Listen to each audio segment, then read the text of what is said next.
Welcome to Armchair Expert. I am Dan Shepard. I'm joined remotely by Miniature Mouse. Hi, Minnie. Hi. I'm also Monica Monsoon today because it is raining in Los Angeles. Oh, you are in the thick of that monsoon season, aren't you? I am, and you're not here. I'm not there, but I can't wait for people to hear this episode because Miniature Mouse, a.k.a. Monica Monsoon, got hypnotized before our very eyes.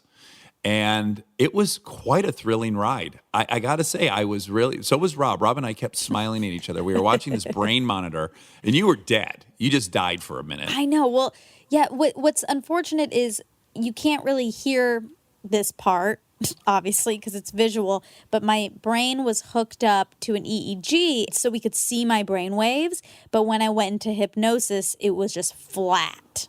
Yeah, and they were crazy active, your brain waves, just sitting, listening to him and touching your forehead and stuff. Like there was so much activity, and then it just all disappeared when he started. So the man of the hour is Tom Silver. Tom Silver is a clinically trained and certified hypnotist with over 35 years of experience developing therapeutic hypnosis methods. Tom is the founder and director of the University of Hypnosis and is considered to be a world-leading expert, instructor, and educator in what has become known as scientific hypnosis. He has a new book everyone should check out called Kill the Hypnotist. So please enjoy as our sweetest miniature mouse goes under. We get support from Quince.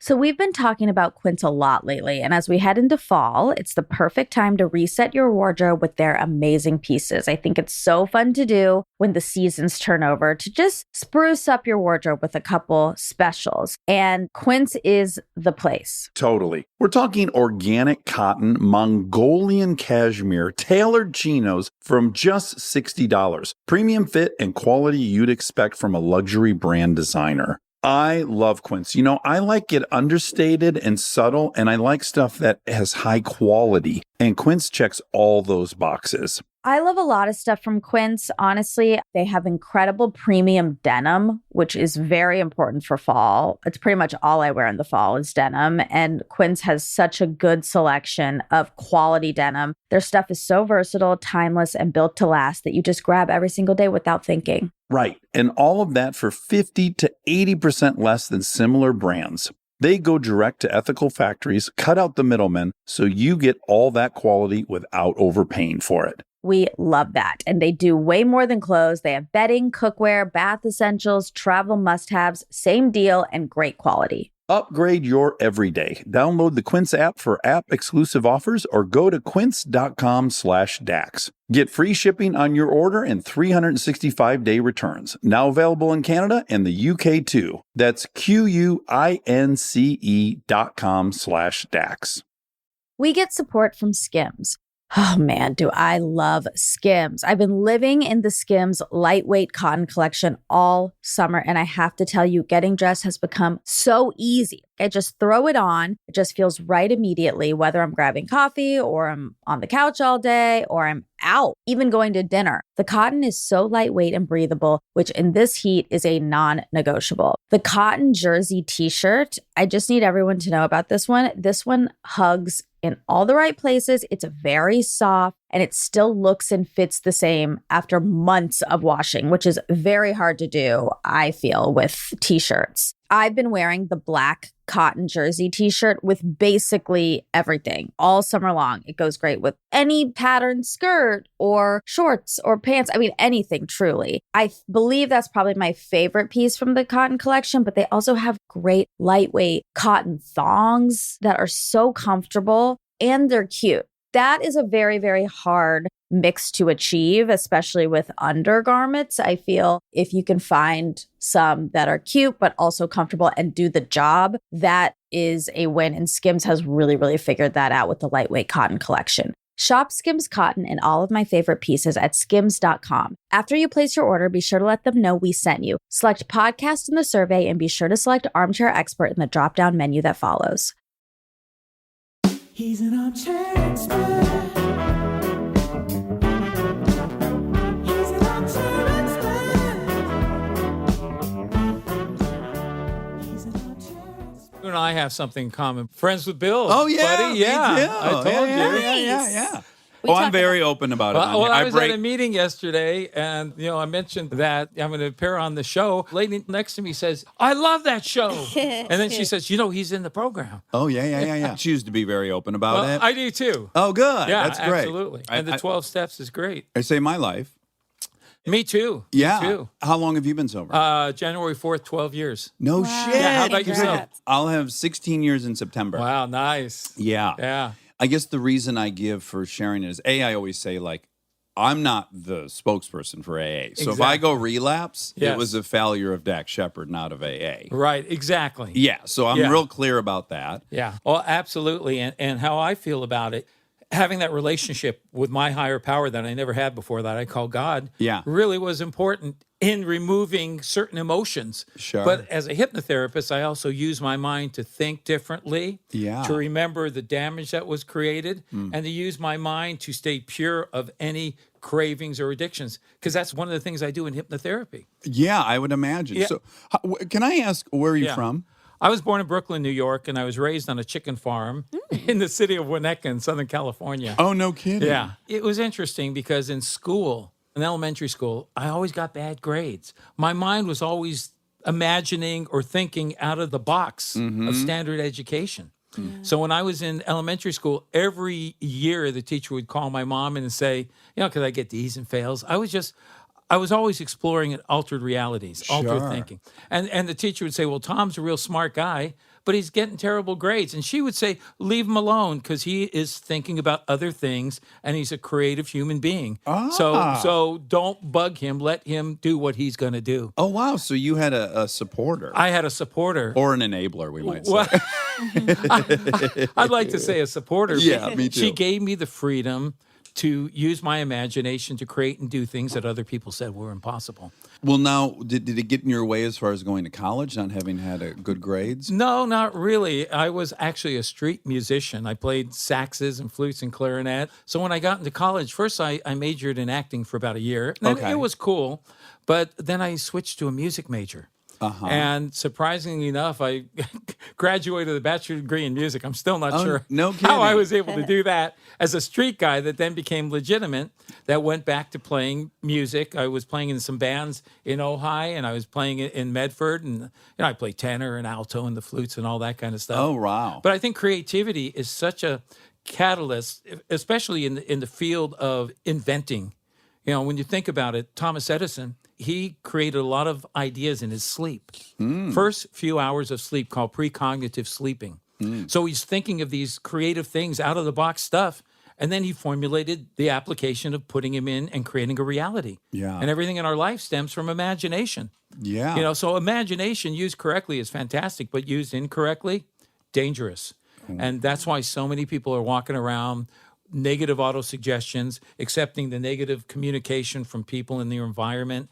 And we wonder why everyone's so medicated. Medicine is good, don't get me wrong. Sure. If it's used correctly. But if it's used to remove or lower an emotional feeling or an anxiety or whatever, like alcoholism and drug addiction and all that other stuff, then we become dependent on just looking at the symptoms versus getting in, removing the cause, and then letting it go. And that's what our program did for me. Yeah. AA helped me to unveil the cause. Yeah. And it wasn't alcohol, it was my mind. Yeah. You know what I mean? Sure. Yeah. How do you go from your interest in music to your interest in hypnosis? Like, how were you first exposed to hypnosis? When I was young, I used to read a lot of spiritual books, psychic books, a lot of books from India and all that stuff. I don't know why, but I was always interested in what they would call the occult or things that were a little bit Aleister more Crowley and absolutely Yeah. things that are a little more supernatural. But then, like everybody, I went to school and got an education and then became a music major. And after I graduated college with my music degree, I was a flute major, actually. I realized that getting a gig in music is pretty tough. I mean, I only know one really, really successful studio woodwind guy, and he gets all the gigs and everyone else is out on the streets. And let's face it, you have some of the world's greatest jazz musicians that become heroin addicts. They live on the streets. So at that point, I thought, well, I love music. So I found a gig in a record company. And a friend of mine was working for Polygram Records back in the 80s. So I went in for an interview. and I got the job. I was a inventory specialist, the guy that set up those posters on the walls at Tower Records and all those places. Yeah. So I started doing that, and I really loved it because I also got to be creative, creating marketing, little advertising things. And I worked my way up to compact disc specialist, single sales specialist. And then I lost the gig. So then I wound up in between gigs. My brother told me there was an opening for a cameraman at a hypnosis school. It's called the Hypnosis Motivation Institute. And so when he said hypnosis, it just fascinated me. You had not seen it or experienced it prior to not this. seen it, not experienced it, didn't believe it, didn't disbelieve it, you know? Yeah. And so I thought, how cool, man. I can be this camera guy and I can go through, get $10 an hour credit. And after a year, earn enough credits to go through the program. So that's what I did. Oh, no kidding. Yeah. So they were teaching people how to be. They were teaching people how to be hypnotherapists. And it was interesting because the teachers were guys that had lifelong practices in the field of hypnotism. You know, they were actually out in the field working. They weren't just a bunch of textbook trainers. Right. So I was the camera guy on the stage, and I would get audience reactions, and then I would get close-ups of the hypnosis trainer doing these case history things, removing phobias from people and the habits and all this stuff. But as I tuned in, I kind of created this, I'd almost call it laser vision. I was so tuned in to watching and so open to receiving. I was like in a hypnotic state that all that stuff was going into my subconscious biocomputer, into my hard drive. I went through the program for a year. And then did a residency program where I worked there in their offices as a hypnotherapist. And then I went out into the real world, started a practice in my own home. But at that point, then I started the real journey. And the journey was to go beyond education and create new education, create new science. Okay. So really quick, we're going to check in with everyone's what they think about hypnosis before, right? Sure, Yeah. So I had the experience of being in Salt Lake City when I was 18. And I went to a stage show. Yeah. And there had to be, 500 people there. But what I witnessed on the stage was, and I feel like I can say this as an authority even more now as an actor who knows when people are acting and not acting. Right. These people did things that humans will not do in front of an audience. They just won't Yes. do it. And Yes. one of the gals was tangentially related to the group I had arrived with. So I knew she wasn't a plant from this hypnotist.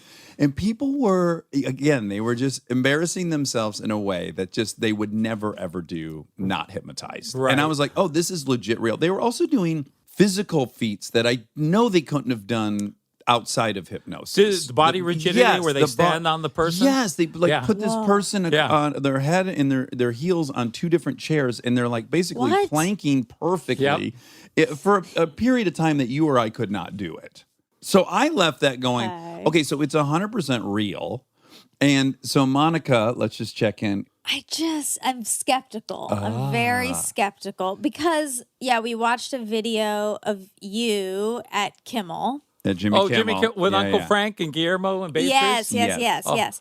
And the clip we saw was of Guillermo, and he thought you were Neil Diamond. Right. He was hypnotized into thinking that you were Neil Diamond. You said when you wake up, you're going to be talking with Neil Diamond. That was behind the scenes when I was conditioning him in one of the dressing rooms. Yep. Well, I'll tell you, those three people were one of the worst three subjects you could ever have Oh, really? on a show. Absolutely. Well- They went, number one, hypnosis is based on focus, concentration, and then letting go. So some people, the more intelligent they are, the easier it is for them to go into hypnosis. There's so many different dynamics relating to the science of hypnotism. So Jimmy had me come in the day before. So I'm working my butt off, bringing him in, dropping him down, physical induction, shock induction, stimulating the nervous system. I swear, I'm Like sweating. processing a chicken. I'm telling you, I had to break them down and shut that damn conscious mind off on all three of them. And it wasn't easy. I wanted to give up and walk away, but I said, Jimmy knows my history. I cured his mom of migraine headaches. Jimmy, I didn't in know like that. 2 sessions. And Jimmy will swear to God it's real. Yeah. And then plus, I was on the Kevin and Bean K-Rock show with Jimmy, who used to be Jimmy the sports guy. Sure. Back in the old days when Adam Carolla was Mr. Bircham. And I think I hypnotized almost everyone on that show for personal problems, past life regression, and all of that stuff.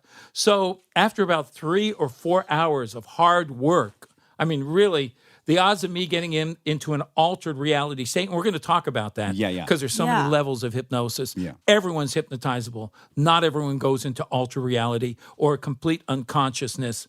Although you know that alcohol is a wonderful hypnotic inducer. What's a blackout? Oh, What the sure, hell is sure. a blackout? Yeah. So what alcohol does, it creates a somnambulous state called somnambulism, or an amnestic amnesia state. So you're responding, you're reacting, you're doing things, but it's not being recorded in the conscious mind, so it can't get downloaded into the long-term memory in the subconscious. Now, years ago, a lawyer brought a kid into me to work with him. Now, this guy, this is what he claimed. He walked out of a bar drunk, and he had a blackout. Next thing you know, he woke up in the morning in a hospital bed. Of course, he had some handcuffs on him. He stabbed 6 people and killed 1, murdered 1. Oh, my Yeah, God. absolutely. So the lawyer brought him in for me to test to see if he actually knew what he was doing, if he was conscious, or if he truly had the blackout. They were trying to use the alcohol card to set this guy free who committed murder. Right. Yeah. Yeah. That doesn't Yeah, get that- you out. Doesn't murder. get out. Yeah. Doesn't get you out. So I worked with him for about 2 hours and tested his suggestibility and hypnotism, and I came to the conclusion he knew exactly what he was doing. Oh, no shit. Yeah, absolutely. Oh, okay. And so they couldn't use my stuff in court. But let's finish up this Jimmy Kimmel Yeah, thing. Guillermo, Yeah. yeah. Because so I finally got him to the point where I could create amnesia or hallucination or illusion, but only 3 to 5% of the population, when they're hypnotized, can have that experience. So if you, like when you watch that stage show, and we'll go back to Kimmel, Yeah. but talking about Yeah, that I could stage- tell he had screened yeah, us. and he also removed certain people from the stage. Right. Yeah. Yes. Absolutely. Yeah. So there were 3 different types of experiences going on that stage, and I want to educate you and the listeners. Yeah. Number 1, the real hypnotic subject. Guys in a somnambulous state, every suggestion the hypnotist gives them, he's hallucinating, illusion, and not remembering anything, completely amnesia, unless the hypnotist gives him the suggestion to remember it all. Then he can remember it all. The other experience is a person that hears everything going on. They know exactly what's going on. They know they're on the stage, but they can't stop themselves from doing it. Oh, that sounds great. Yeah. That was horrible. Oh, I love it. Well, it's horrible. Except what if the hypnotist gave a suggestion that you can't stop yourself from choosing healthy foods, Yeah, from that I like. exercising, Yeah. from being free of stress and tension. So it depends how it's used. Yeah. Okay, and then the third person on stage is just that person that wants to be popular, an actor, somebody maybe that always wanted to be the front person, the extrovert, so they get to be a star for an hour or whatever. Yeah. But they know exactly what they're doing, and they're the faker. Right. So that's the true 3 phenomena. And by the way, I found that detectable by watching them. But Guillermo, this is what I could not believe. That he was staring at your face Yes. and was seeing Neil Diamond? Yeah, and then I had him think I was Jimmy Kimmel. How? And then so I'm testing because I'm going to do this TV show, and hey, it might not work, and I might fail, but guess what? It's okay if I fail. More people will believe it's real. Sure. The trouble is, Yeah. you see these TV shows or movies, and the hypnotist snaps his fingers, and they're deep trance. The next thing, they're shooting somebody, or Yeah. they're just doing something ridiculous. So they never show you when it doesn't work. And if Yeah. I tell you that experience works on 3 to 5% of the population, or if you work as hard as I did and do the techniques that I've developed, I can increase that percentage to maybe 40%. So the next day, I go in to do the shoot. Now, I've given them a post-hypnotic suggestion, meaning a trigger to enter back into hypnosis. And I might say each time So it's like a shortcut. it's a shortcut. See, I've already accessed your subconscious. So this is called a post-hypnotic suggestion. Like I could say, each time I hypnotize you, you'll enter more quicker, easier, and faster into hypnosis. Nod your head, yes, if you understand that. So at that point, I'm directing it to their subconscious, and I don't really care what they're thinking. Right. Because the subconscious mind, that's 90% of our true brain power. Our thinking mind's the weakest part. Most people use it correctly, unsuccessfully, because they're thinking negative and they're getting the negative results. So the next day I go in. Now, when I do these shows, I usually give a list of bits of fun little goofy fun stuff Yeah. that we can do, because I don't want to make it look weird. I don't want to scare people. And I have scared people. We can talk about that later. So I give Uncle Frank, I say, give this to Jimmy. And he gives it back to me. He says, Jimmy doesn't care about your suggestions. He's got his own ideas. Now I'm thinking, now I'm in frickin' trouble. Jimmy's got his own ideas. I mean, sometimes he is so out there. Sure. So he like painted his cousin's house pink. I He's mean, a yeah, prankster. he's a prankster. well, and with me, he likes to throw me under the bus Sure. as the hypnotist. Every time I go on work with him, I think my career's gone. So I put Guillermo, Uncle Frank, and Beatrice on the couch in a little room. This wasn't the live shoot. This was pre-recorded. So I quickly throw them all back into hypnosis. So Kimmel walks in with a little smile on his face, Yeah. So then he sits down. So I said, okay, Jimmy, what do you want me to do? First thing he says to me, I couldn't believe it. He goes, tell Guillermo to pee in his pants. It'll be real funny. And I'm thinking, this is like the biggest nightmare that a hypnotist could have. It's the worst thing. Oh, my It's God. the worst thing. I was going to ask you, can you make people do that? Yeah, Well, obviously. I mean, and my heart stopped. It's Sure. like all of a sudden the film stopped, and I'm thinking, what do? Do I walk off? I'm a clinical hypnotherapist. I have a Yeah. private practice, so I'm thinking, what do? Do I just leave? And I said, God, I worked my butt off the day before to get these guys conditioned. And then I said, he's not going to pee in his pants. So I'll do it to please Jimmy, but it's not going to happen. Yeah. So now I had to create a storyline. no. So I said, Guillermo, on the count of 3, you really wanted to go to the bathroom real bad. The bathroom door was locked. On the count of 3, you're going to, and I didn't want to say pee in your pants. I'm like a professional. I was imagining every hypnotism expert out there, all the big guys with the big Yeah. egos or whatever, were going to call me and Unethical. and bury me, unethical. Yeah. How dare you, and all this stuff. So I said, okay, on the count of 3, you're going to pee in your pants. So I go 1, 2, 3, and then we're all still.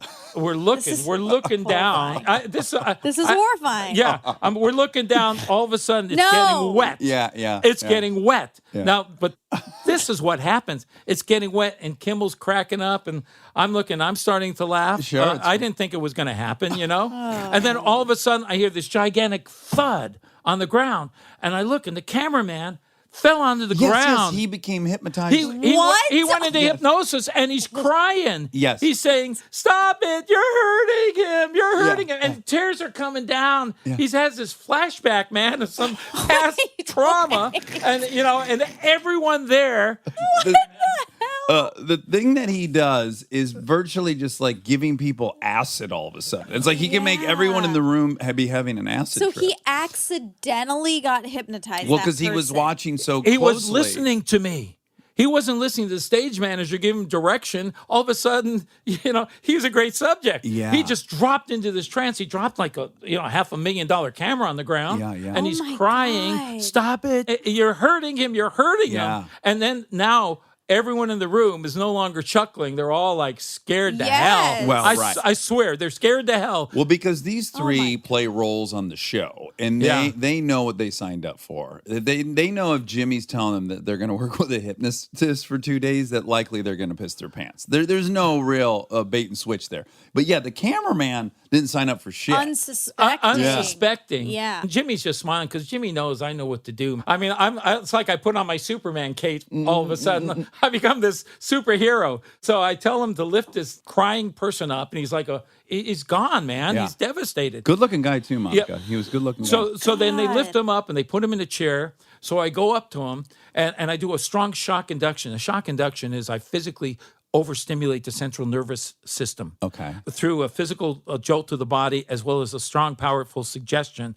And I have him escape, like someone fainting, escaping from the pain, from the trauma. So I touch him on his shoulder and I look in his eyes. I go, sleep. And his whole body drops down. So he was already hypnotized Yeah. by himself. So then I say, whatever you're feeling, whatever you're going through, I want you to take it from your mind, place it into your right hand and arm, a method called emotion replacement therapy. So I said, and your right hand and arm will shoot all the way up in the air. 1, 2, 3. His arm just shot all the way up into the air. And then I said, when I pull on your hand, I say delete or erase it, you'll let it go.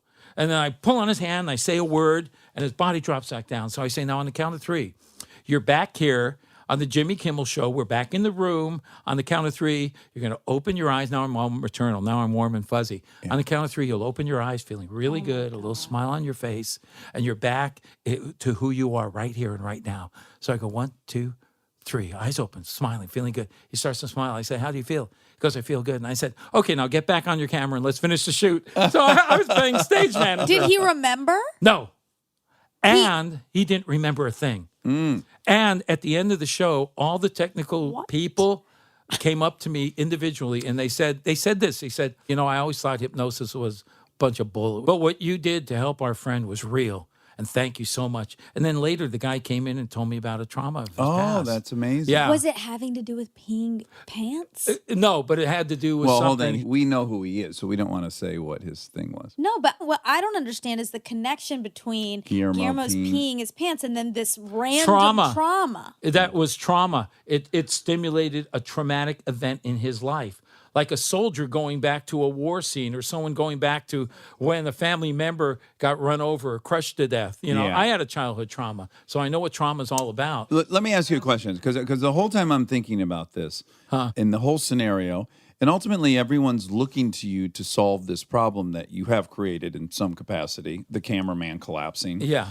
I think I would feel like God if I could do what you're doing, right? The responsibility level is so It's high. Because you could really fuck with some people, right? It's Yeah, one of the I'm like superpowers. kind of afraid to look You're at kidding? you. Bean always said, use the power for evil. I can't. Right. I have a certain integrity and honesty. Yeah. That's why I almost walked off that show because he was having me have someone pee in their pants. So the next time I did the show, when we worked with the 3 people and took them on the streets of Hollywood to do some weird stuff, he says to me, he goes, Tom, what happens if I go into hypnosis again? I said, listen, number one, I gave him a waking You're talking about the suggestion. cameraman? Camera guy. Okay, yeah. I said, you won't. I said, but you do not listen to me. You have a stage director or somebody directing you on where to shoot. Focus on him. Yeah. Do not listen to anything I say, and you'll be fine. And that worked out great. Is the there second any time. danger in someone who's driving right now and Yeah, listening for in their real. car? of No, becoming hypnotized? because we're not doing a process on them. But when we do the process, at that point, would it be dangerous to be driving a car and listening?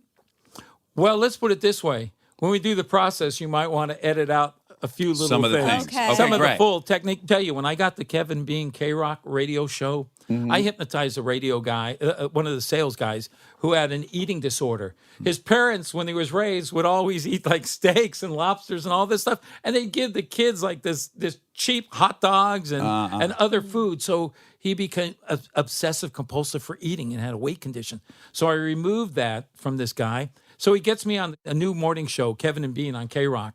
In 1990, that was the first time I went on a show. So I'm driving over, and my big mistake was I put the radio on to listen to those guys. They were just, we're going to bust that hypnotism crap. It's a bunch of phony crap. And I'm listening, I'm thinking, oh, man, I'm walking into a den. I'm going to be roasted, man. Yeah. So, but anyway, I went in and explained hypnosis scientifically and did a process, and it worked great. I was on that show on and off every year for 10 years. Twice we had people who were listening in their cars to pull over to the sides of the road, and I actually hypnotized all the listeners. Now that could be dangerous, and especially the FCC. I don't know how they got away with it. Yeah. Some people had a fantastic day, the best day they ever had in years, because I just gave them positive suggestions of feeling good, having a great day, a lot of energy. Oh, I want all that. Does it fade? Okay, so like you did that to ostensibly everyone listening, and Right. how long does it last? Or do you have to be there to get them out of it, or does it just fade out? Well, if I hypnotize you, say I hypnotize you, and you just go deep into hypnosis, Yeah. and I just leave you. Yeah. Well, you're not going to be in that kind of appearance of a dead person state forever. Suspended Right. state. You'll die of Right. starvation. No, you won't. No, I'm not trying to scare anyone. But if I leave you, You're doing a bad job. On the count of 3, you're going to. You can't make it to the bathroom. No. So what happens is you'll convert to a natural sleep. And you'll waken out of sleep. Okay. 15 minutes of hypnosis is about 5 hours of a natural, very deep receptive sleep. Fuck, I want to pay someone to hypnotize Wow. me every day for 15 minutes. Yeah, Oh my so God. so it's really kind of cool. Okay, so I want to set a baseline of what we're talking about. So here's my understanding of the subconscious, and please tell me how the way you're going to use it may differ, or this is on par. All right. The best way I heard it described to me the other day was when you're driving in your car, you are operating the gas, the brake, you're steering, you're avoiding things in the road. You're not thinking about one of those activities. You're never telling your brain to accelerate or to brake or whatever, just to maintain. Now, if there's an event, you kind of pop out of it. But you can be talking on the phone, you can be listening to a song and singing. That's what you're actively doing. And then your subconscious is just kind of doing all this rudimentary stuff that you've now been conditioned to do. So is that a definition of the subconscious that you would use, or is it different than that? Well, I think what you said was excellent. And I'll give some examples of what we call environmental hypnosis. So let's look at our mind as a dual processing computer, okay? We have the screen of mind, like the computer screen, the RAM. That's our thoughts, okay? Then we have the programs that have been recorded in the computer. We can call those software programs. That's in the hard drive. So think of your hard drive as the subconscious mind. So when you learn how to drive, most people weren't afraid of driving. They didn't, I want to stay home with my parents. I don't want to hang with my friends. I don't want to go out and be an adult. Yeah. No, the complete opposite, man. You wanted to have that freedom. It's almost a transition to adulthood. So when you learn how to drive, there was a strong desire of wanting to drive. I've never wanted anything more in my life. Well, there you go. Yeah. And so as you're learning, that program or that data is getting recorded into your subconscious mind. Now, when you first start to drive, you're a little bit more nervous. I remember the first time I went on that freeway and I'm watching the cars zipping by and I'm thinking, oh shit, how am I going to get on this freeway with all these lunatics? Yeah. But then after a while, it just became automatic. So when you're on automatic pilot, what's the automatic pilot? It's your subconscious mind. And so therefore, we know when to stop without even thinking to stop. Now, if you're really distracted by texting or any of that other stuff, then you're prone to an accident or a bad mistake. Yeah. Well, your eyes need to minimally be focused They need ahead to be for focused. the subconscious yes, to be and then doing- certain reflex responses occur, meaning that suddenly a ball comes out in the middle of the road or a kid runs out. All of a sudden, it takes you out of that kind of waking trance. Right. And then you can respond quickly. So it's almost like you're in a zone when you're driving. Other times, movies. You watch a movie, you focus on the movie. It gets to the point where all of a sudden, man, you're magnified into that movie. You're in the movie. You're in the Yeah, movie. yeah. You're still in your chair. And it can be very complex too, what your subconscious is ordering. So Right. I washed cars for 14 years. Yeah. I could do that job without having any awareness that I was doing it. Automation. Yeah, I would prep an entire car. I'm talking wash it, wax it, tires, wheels, the whole 9 yards. And I'm just engaged in a conversation with my best friend, Aaron Weekly.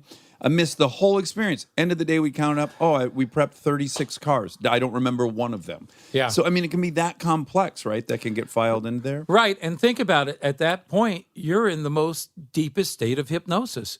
You're in that trance. I mean, every time you put your cell phone down or your keys down in your house, you put it down. And then 15 minutes later, half hour later, you forgot where you put it. Or you lock your car door and then you go walk in the building and you think, wow, did I just lock my car door? And you go and check it again.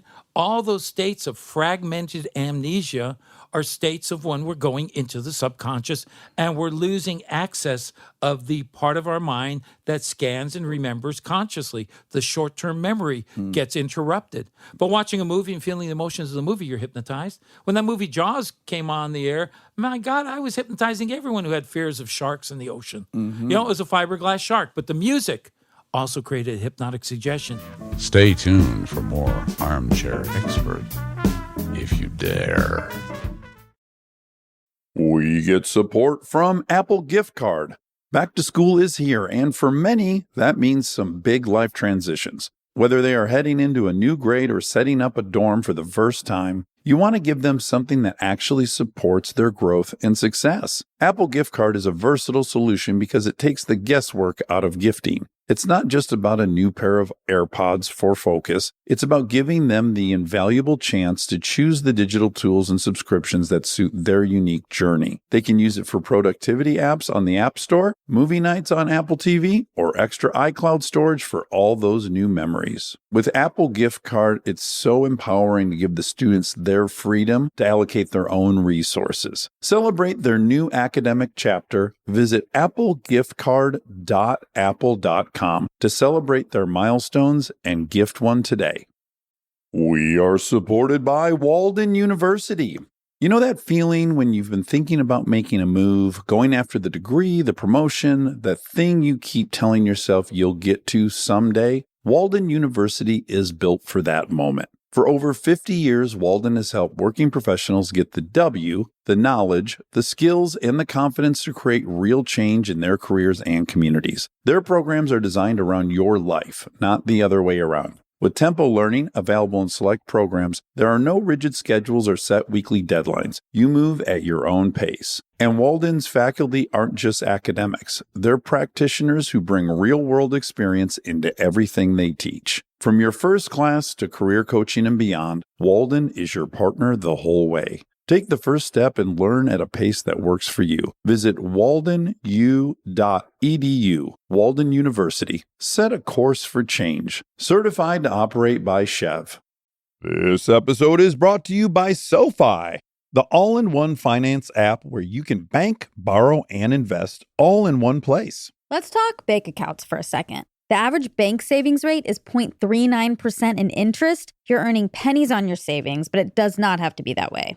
With SoFi high-yield checking and savings, the money barely making moves sitting in your savings account can earn over 8 times the national average savings rate with eligible direct deposit. No account or overdraft fees, which feels rare these days. You can get your paycheck up to 2 days early, perfect for getting ahead of a bill or grabbing what you need right when you need it. Plus, get up to a $300 welcome bonus when you sign up with eligible direct deposit. Sign up for SoFi checking and savings at SoFi.com/armchair. SoFi checking and savings is offered through SoFi Bank NA, member FDIC. Terms apply.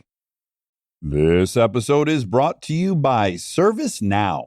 Look, I have my dream job. I get to talk to folks I admire like crazy and ask them virtually any question that I want to. I can't imagine a better way to spend my time. But even dream jobs have some not so dreamy parts, the stuff that gets in the way of the actual work. Now, that's where ServiceNow's AI specialists come in. They don't just tell you what you should do about your busy work. They actually do it, start to finish. Cases closed, requests handled, no extra work for you. So you and your team can focus on what matters most, which for me is, are they obsessed with male bodies on the same level as I am? They never are. To learn how to put AI to work for people, visit servicenow.com.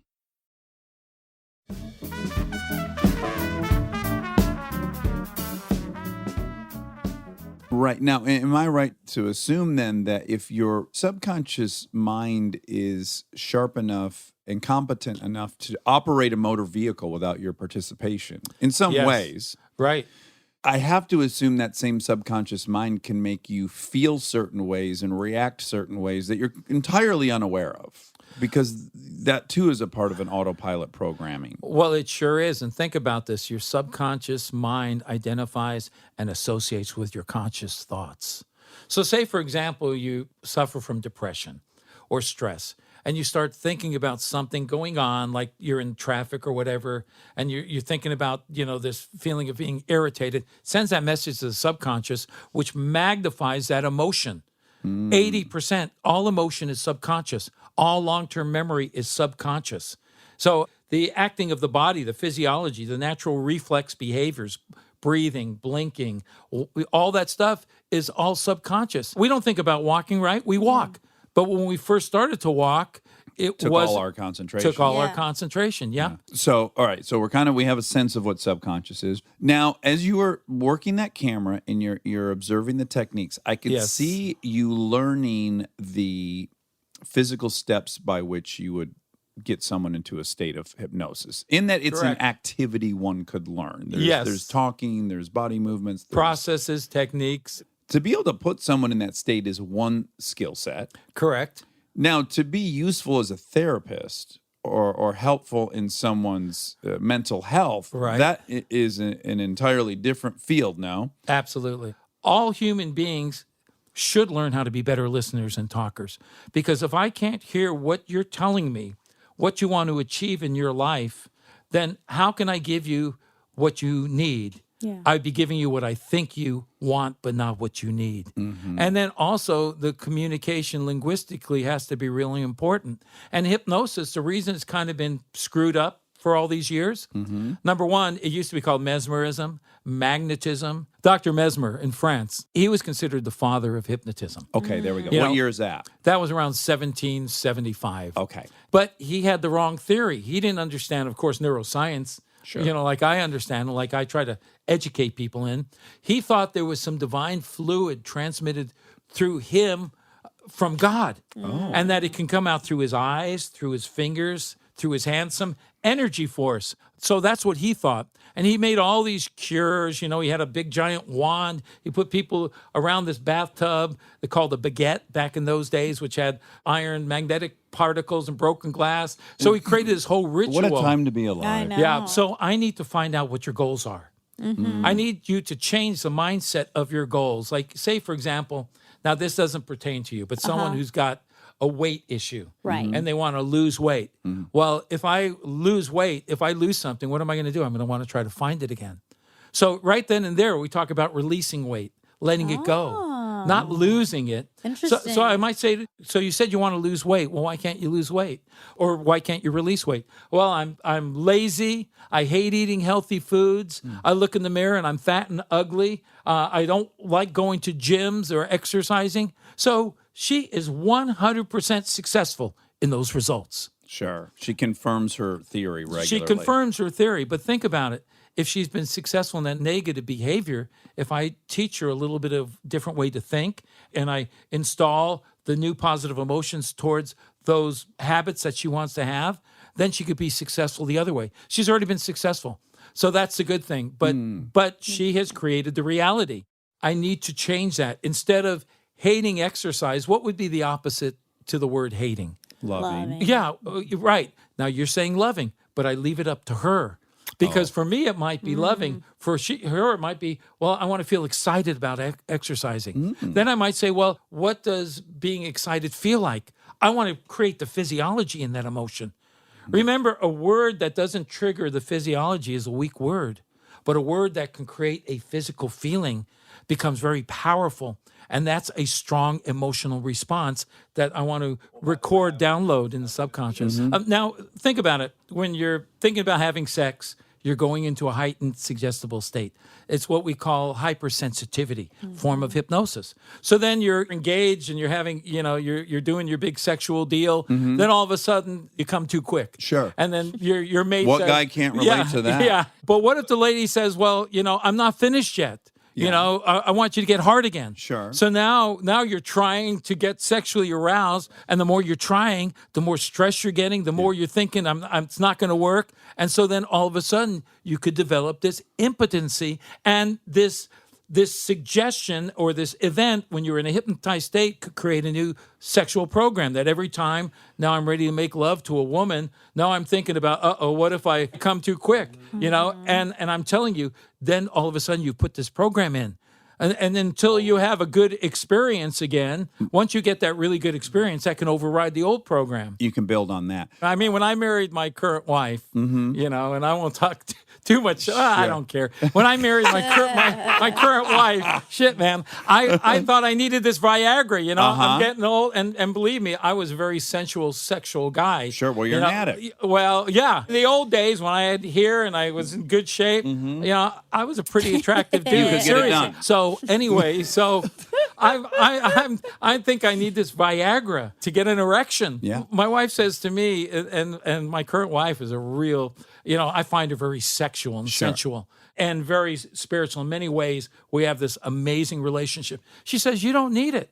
And I thought I did need it. Yeah. So I stopped doing it, and she rewired me because with her, I was very excited. Yeah. And so then I realized I didn't need this psychological tool to get an erection. Can I add one other thing? Yeah. Is clearly you were being vulnerable with her because you admitted that you had taken Viagra. Absolutely. So you're already opening up and you're admitting your fear. Right. And she's saying, hey, don't even worry about that fear. Yeah. Right? So isn't that a wonderful place to start? Yep. And she didn't say, don't even worry, because that would make me worry. She said, you perform great. You're sexual and you're powerful. Yeah. And you'll see just throw that stuff away. Oh, wow. So, if I say to you, like, look at this is something so simple. And I wish to God people would stop using certain incorrect words. Like I go out here and I say thank you to somebody and they say no problem. Well, what the fuck does no problem have to do with saying thank you? I say that a lot. Yeah, but no and problem, I'm already putting a message in about a problem. How was your food? Not too bad. Well, was it good? I mean, how bad is too bad? Yeah. Thank you very much. No worries. So think about how many times we're getting these suggestions. They're passive suggestions being infiltrated into our psyche, into our mind, without us maybe even being aware. I mean, you say thank you to 10 people and you get this problem and worry, you might go home at night and you're wondering, why am I worried about so many things? But you might not have caught it that almost all of us are walking around going in and out of hypnosis hundreds and thousands of times a day because our brain waves keep changing from beta to alpha to theta to delta, meaning from consciousness to subconscious to consciousness to relaxation. So the brain waves we're going to hook you up to an EEG so you get to see That's that. great. I'm trying to get one anyway. I'm trying to get into on the house. to Cool. Cedars to get one anyways. That's Nice. perfect. I want to flag one thing, and I bet it's related to your skepticism, which is Stern has interviewed a couple of very famous magicians. A couple of the different magicians acknowledge that there is a way both to fake read people's minds. They can go into a bar and they can tell a woman they can read their mind, and there's a host of things. They're planting some info that the person doesn't realize. And then 2, they know some statistical stuff, like whether it's 80% of people have this when they wake up. Whatever the thing is, they're playing 2 different games at once, but it is very convincing to the person that their mind is being read. Right. So I do think because sometimes magicians employ similar suggestions, subconscious suggestions, that might be in the mix of why you're skeptical of it. Well, part of it is just my brain can't comprehend the science of Guillermo seeing a different person. But hold on one second, because you don't question at all, right, that people on acid can see things, yeah? That they see things. Hallucinogenic drugs. Yeah, sure. So sure. we'll just start from a place of we know the brain is capable of hallucinating. That's true. But you're absolutely right. Most human beings using their intellect think that somebody talking to them or doing a process that they're able to have an illusion, hallucination, visual shift. or a full regression back in time to a period in their past where they're reliving it. So most logical people can't understand that. It's hard to comprehend. Yeah, it's but hard it's to true. understand. Yeah. But it doesn't happen on a large percentage of the population. Right. Yeah. Now, Right. and I've been hypnotized by some of the best. Yeah. I cannot go and think that you're Jimmy Kimmel Right. or you're Guillermo. It just won't Right. work. Now, Good. I don't completely lose control, and maybe it's because I don't trust some of the people I'm working with. Yeah, and you know a lot about what's going on. And I know what is going on. I think some people have this chemistry in their brain that can switch and create those chemicals that can actually create illusion, hallucination, Yeah. amnesia, memory loss, and full regression and past life regression. Let me add one more element too. You know that when you go to sleep, your brain creates a perfect image of Jimmy Kimmel. You could be having a conversation in your but dream it's state. not my visual cortex. It's about the true science. open. With your eyes My open. visual Yeah. cortex is not shifting in plain sight. But I also have another question about the migraines. So Right. you cured his Jimmy Kimmel's mom. Yeah. In like 1 or 2 sessions, of you know? migraines. So that to me is so fascinating because I understand smoking, phobias. I can register that that's psychological and even impotence. I can see that. But migraines is about inflammation, yes? So how But really quick. So inflammation starts because the body believes it's either suffered trauma or it thinks it needs to send all of the histamines to an area that needs more blood flow to heal it, right? So first, the subconscious or some part of your brain has observed that this area needs. This goes back to I've talked about on here a bunch of times that whole chapter in the McCullough book on Teddy Roosevelt about asthma and how so many people believe asthma is like an eating disorder, a response to a lack of controllability in your environment, and that your brain, because it's so good at protecting you, comes up with this condition that will require you start getting some control over the situation. Everything's got to stop and deal with this kid with asthma. Everything, there are things as complicated as that. And think about it. Medical doctors say 60% of our physical ailments are mentally induced. How many ailments do we have that are really psychosomatic? Maybe not a brain abnormality or a chemical or organ abnormality. It could be psychological. Plus, if I have migraines and I start thinking, oh, I'm having a migraine, what am I doing? I'm sending that message to my mind to create it. Yeah. So what I believe I can perceive into reality, because that's the imaginative part of the mind. Now, I've been coming out here a few times. I've been working with this guy's dad who had a severe stroke. Now, when I met him... Michael again, the fourth person who's not Mike. Yeah. Yeah, and so when I came over to his house in December, his father was lying in his bed. I know him when he didn't have the stroke, and he's a real angry, mean guy. Oh, yeah, I love That's his personality. He's like what we call a dry drunk. Sure. They're sober, but they're just angry and discontent. Yeah. So anyway, I started working with him, but I hooked the EEG up to him, and I videoed it. I'm learning by testing. I'm just a tester, Yeah. I'm a scientific tester. I don't know everything, but the more I can experiment, the more I can learn. So I hooked the EEG, and what we saw was there was a frequency interruption in the delta state, in the low brainwave. There was a broken electrical interference, almost like a shutdown in part of his brain, the electricity that moves through those neural pathways. But I could see it. And then we worked with a guy in the hospital that had a real severe stroke. And I saw that same frequency interference, lack of a better word, I'm just going to call that. And then one day, the same time that I'm there in December, I tried a little visual imagery. Now, I knew his dad built things. He's one of these man's man kind of guy. So under hypnosis, and I had him on the EEG, I said, I want you to visualize in your mind that you just built this house and that you're wiring the electricity in the house and that you're setting up all the wiring and all the outlets and everything. And as soon as I said that, I saw the frequencies start to activate and fire up in the low brain wave, in the low thetas and deltas, but I saw a full balance of electrical connection. And I thought that was fascinating. Then right away, his dad started getting out of bed, with some help. He started moving and then he started moving both, even the paralyzed side and doing leg exercises. And so I increased his motivation to get well, not to sit there in a pity party and be angry and mad and wish yourself dead, Yeah. If you wish yourself dead, you're probably going to die of something. Right. So I did that, and it worked well. Okay, so I want to touch on one other thing, and then I want to start fucking with Monica. Okay, so now back to the understanding the techniques, gaining the ability to put people in hypnotic states. Now, what is the therapy side of your training? Like, how do you know which things you should be helping them with therapeutically? Well, I usually have them email me their goals. Remember, if we can create a little success, then you can create a big success.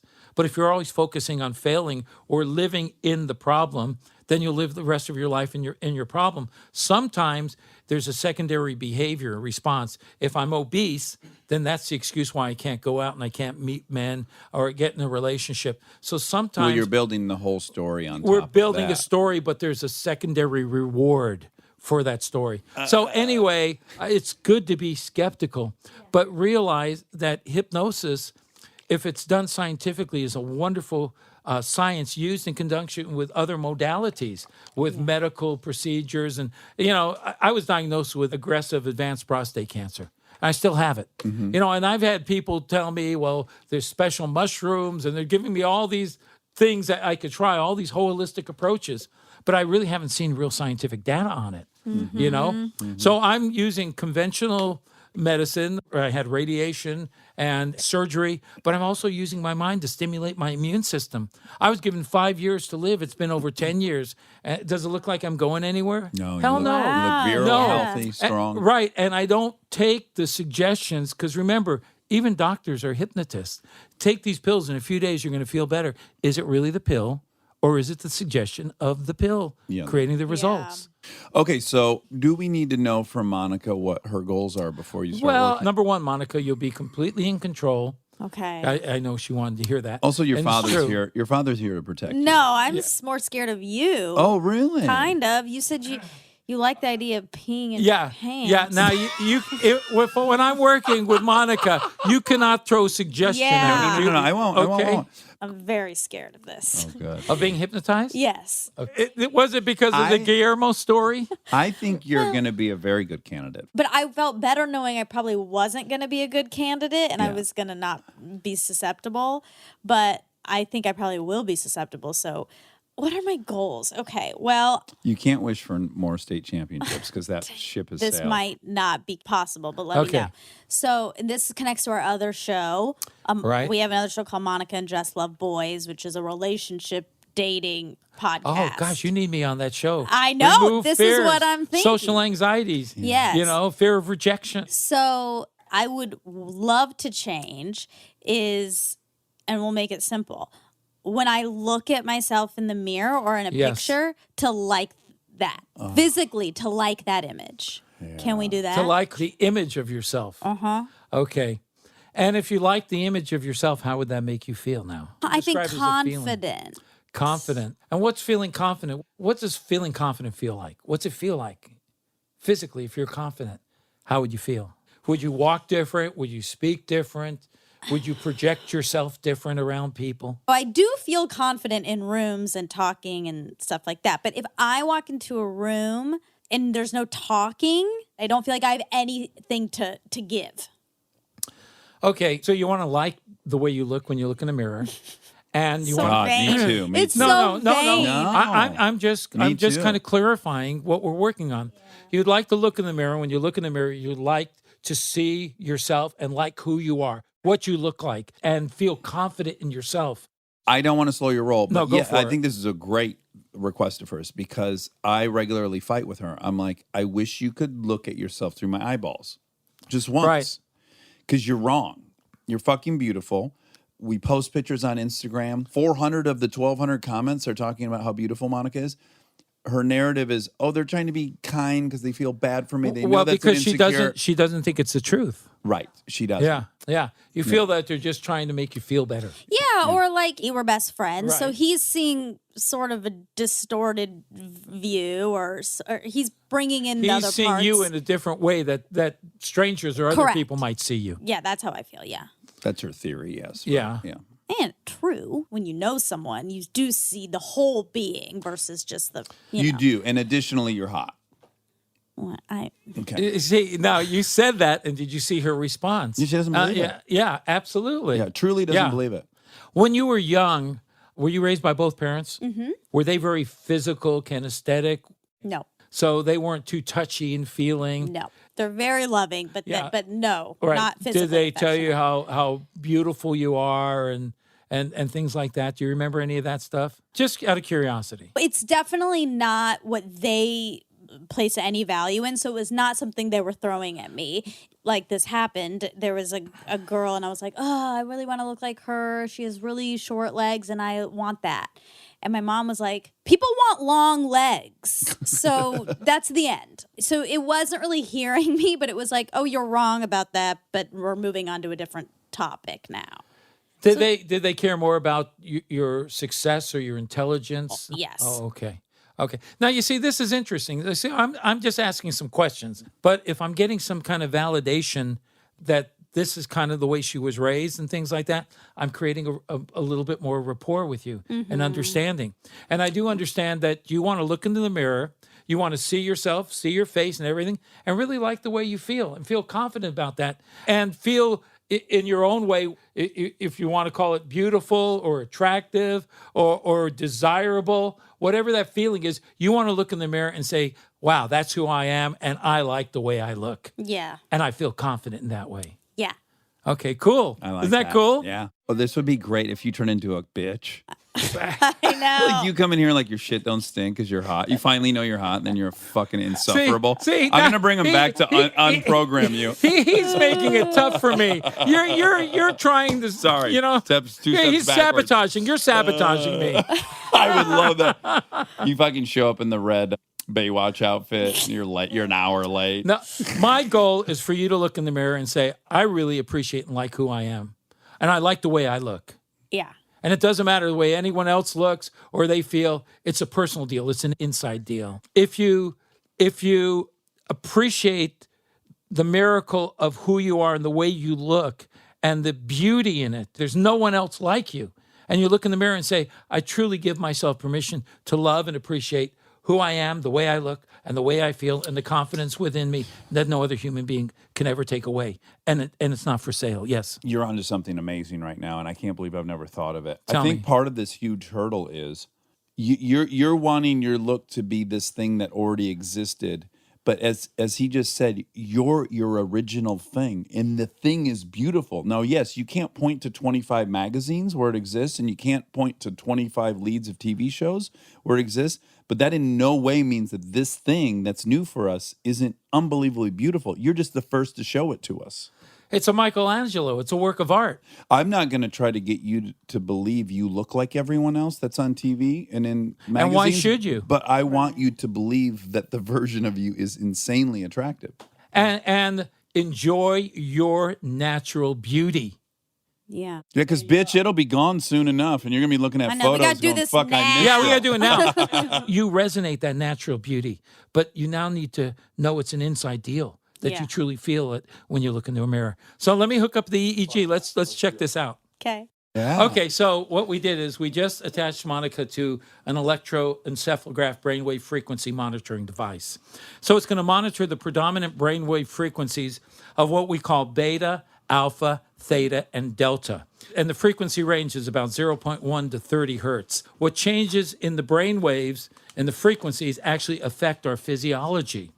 And so when people become calm, their nervous systems also calm down and balance. I love that we've moved into the experiment phase of Armchair Expert, where we're experimenting on our lab rat. We're doing. Oh, there, Look how there cute he she goes. looks. You hear that suggestion? Lab rats. I'll stay out of it. First I'm time gonna be touching on the counterproductive. count of three, you have to go to the bathroom real bad. Yeah, I'll show him. So now I'm turning on the EEG, and we're going to see that there's activity, which will, number one, tell me you're alive, which we already know. But I'm seeing brainwave activity here. Oh my God. Think about the mind operating like a light bulb. A light bulb operates on voltage, just like the mind operates on these hertz frequencies. But light also operates on current. They call it amplitude, and that's the intensity of the current. Think about emotions as having intensity, low emotions and high emotional intensity. Now, if you felt really confident and loved the way you look, that would be a high positive emotional state that would stimulate endorphins and a lot of really good energy. You'd stand taller, you'd walk taller, you'd smile more, and then you tie it, you kind of like what we might call integrate that. The thought, the visual imagery looking in the mirror, and then the feeling. And then we have a full body and mind integration. Stay tuned for more Armchair Expert, if you dare. This podcast is brought to you by Squarespace. We've talked before about Rob building our website on Squarespace, and I bring it up again because it's a perfect example of what they do well. Rob had all the pieces, the content, the vision, the ideas, but he needed something to actually take all that and make it public facing. And Squarespace was that bridge. Maybe you're in the same spot. You've been developing something, a business, a skill set, a body of work, and it's been private. It's been yours, but at some point you're ready to put it out there, and that transition from private to public can feel like a huge leap. Squarespace makes it feel like a step. Beautiful templates, built-in SEO, email campaigns, scheduling, analytics, everything you need to go from I've been working on this to here it is, come find me. All in one place, no code, no stitching together a bunch of different tools. So if you've been sitting on something and waiting for the right moment, this might be it. Head to squarespace.com/DAX for a free trial. And when you're ready to launch, use offer code DAX to save 10% off your first purchase of a website or domain. Living your best life means being extra where it counts and skipping the extra where you don't need it. Like in your cleaning products. That's where Seventh Generation comes in. Their bio-based cleaning power delivers a powerful clean with nothing extra in the bottle. Need a dish soap that cuts through the tough grease? A detergent that tackles the worst stains and odors? Seventh Generation handles it all without any dyes or artificial fragrances. Real clean doesn't have to come with a long list of add-ons. Upgrade to a powerful clean without anything extra. Look for Seventh Generation dish soap and laundry detergent wherever you shop for your cleaning products.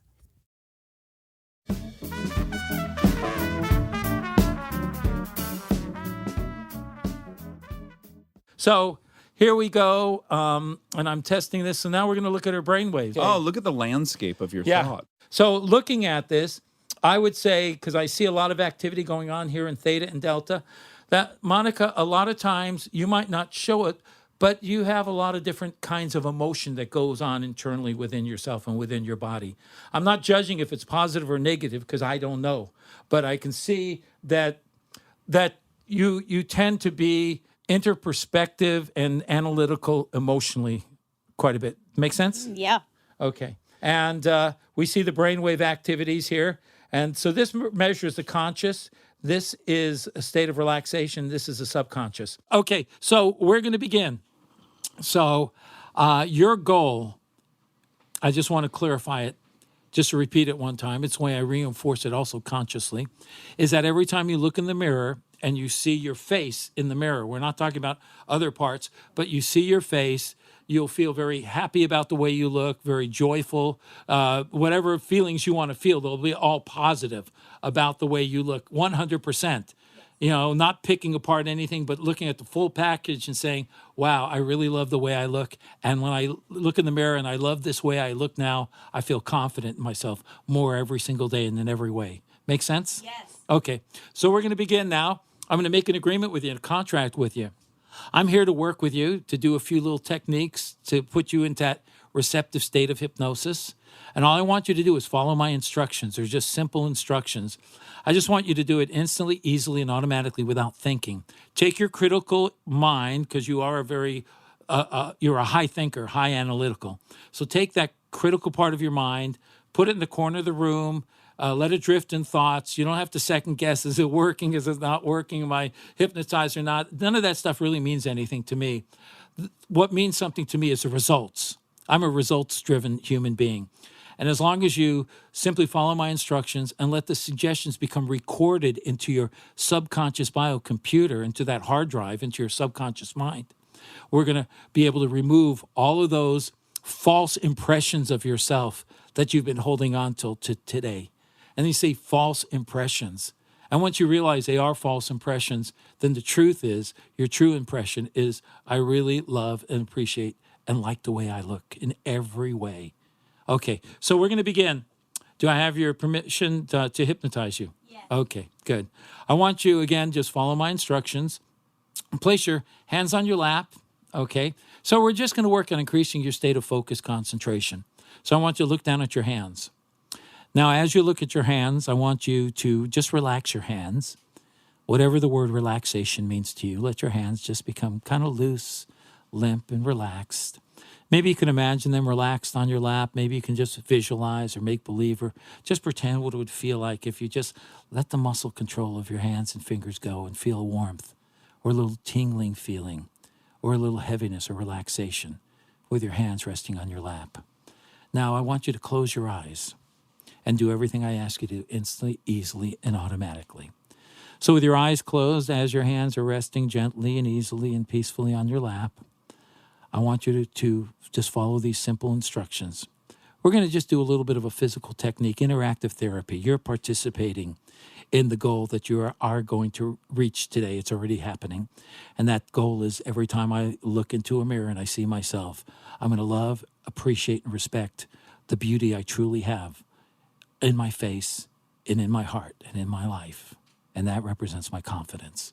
So with your eyes closed now, I want you with your eyes closed now to feel a feeling of relaxation moving into every muscle, nerve, fiber, and tissue in your body. And when I count to 3, I want you to keep your eyes closed. But when I count to 3 and I reach 3, I want you then to lift your left hand up in front of your face. Not yet. But when I count to 3 and I reach 3, I want you to keep your eyes closed, and I want you to lift your left hand up in front of your face with the palm of your hand facing your face, just about a foot away from your face.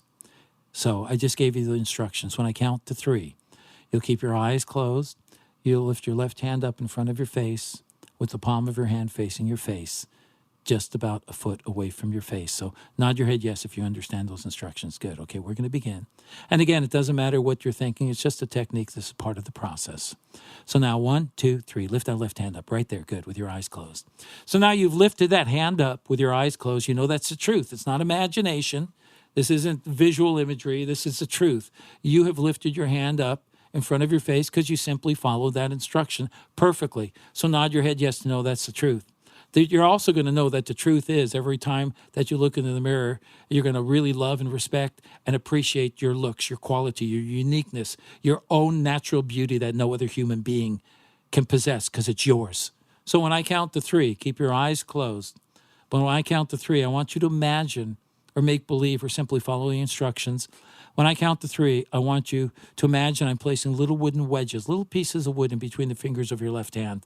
And when I count to 3, I want you to instantly and automatically allow the fingers of your left hand to tug and pull apart from each other, just your left hand on the count of 3. So on the count of 3, imagine it. And on the count of 3, just let it happen and let those fingers pull apart from each other on the count of 3, just your left hand. And now 1, 2, 3. Let them pull apart, all the way apart, all the way further, further, further, further apart, further apart, further apart, further, as far apart as they can go. Right there, perfect. That's excellent. Wonderful concentration. So the next part of the technique is simply to increase a state of magnified concentration to reach a peak of suggestibility so you'll be able to go into hypnosis today. I'm just giving you the instruction, but you're the one allowing yourself to have that experience. And I know you really want to have this experience because it's time for a reality shift, for a change in your life.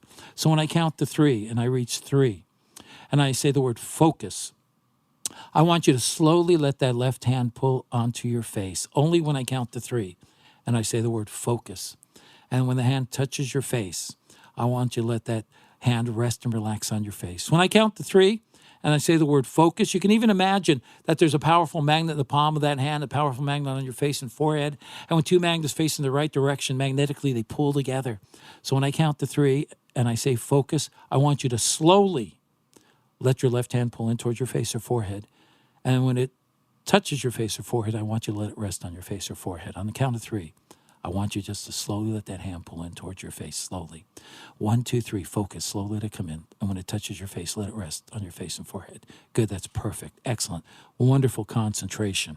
You're doing it. I'm giving you the suggestions. You're allowing a change in your life, a reality shift in your life to happen today.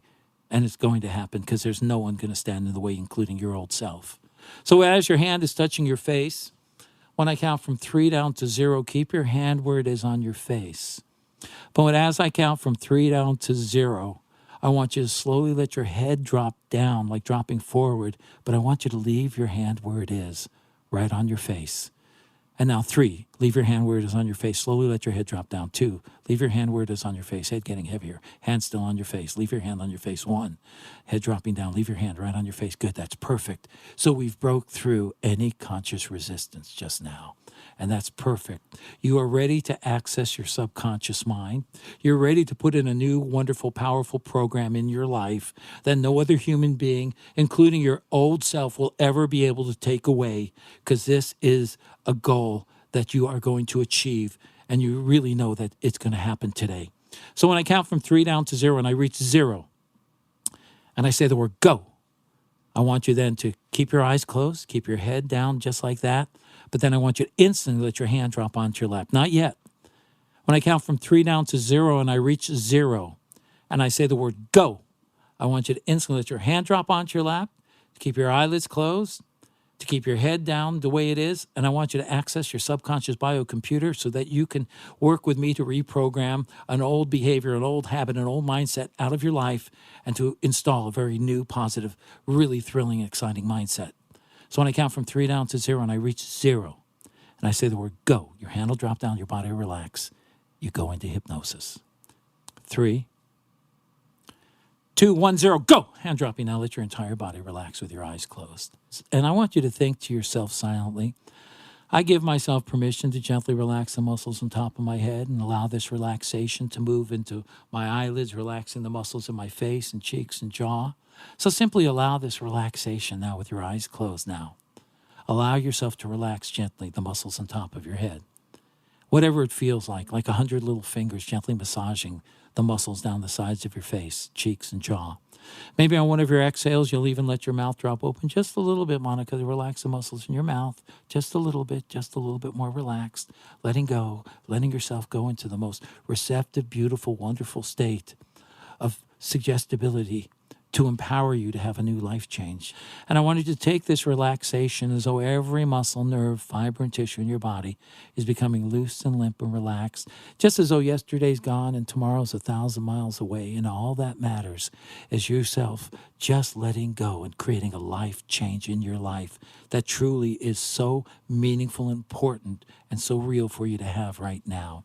Now, as you are receptive into hypnosis, we talked about a goal that you really want to achieve. And that goal that you stated to me verbally that you wanted to achieve was the goal of every time that you look into the mirror and you look at your face, you're going to really love and appreciate your looks 100%, unconditionally, feeling confident, feeling your own natural beauty that no other human being can possess, that's yours, that you own. But before we do that, we want to remove the old negative mindset, the old self-critical part of your mind. So with your eyes closed and your entire body relaxed, I'm going to command the suggestion to your own subconscious biocomputer to work with me. Subconscious mind, I want you to work with me today. Monica's subconscious mind, work with me today. Monica, on the count of 3, to imagine you're taking that old false impression, that lie that you had been living with when you looked into the mirror, that false impression of who you really are. I want you to take that old habit. It's just an old habit. It's nothing more than just an old physical habit. So when I count to 3, I want you to take that old habit from your mind. You're not going to feel it. It's just an old habit. It's just an old mindset. It's just an old program. It's like a mental virus. I want you to take it from your mind. On the count of 3, place it into your right hand and arm on the count of 3. And on the count of 3, I want you to let your right hand and arm lift all the way up into the air on the count of 3. The right hand and arm. 1, 2, 3, all the way up. Right hand, all the way up, all the way up, all the way up. Leave that hand in the air. That hand in the air represents an old habit that you have been holding on to until now. Think to yourself, my hand in the air represents that I am subconsciously giving myself permission to let that old habit and that old way of thinking go. That when I look into the mirror, I'm going to remove now that old impression that I had towards myself. And when I say the word delete, I want you to let it go 100%. And when you're truly ready to let it go, consciously and subconsciously, that hand will fall instantly onto your lap, And you'll let that old mindset go. You'll let that old habit go. When you're ready, when I say that one word and you become ready to release it, delete it, to remove it out of your life, that hand will drop down. And it'll drop down instantly onto your lap or onto the chair. Delete. Remember, when you're ready to let it go, that hand will drop all the way down because you want to let it go. You want to remove it from your mind. And when you're truly ready, that hand will drop down and you'll let it go. You'll delete it.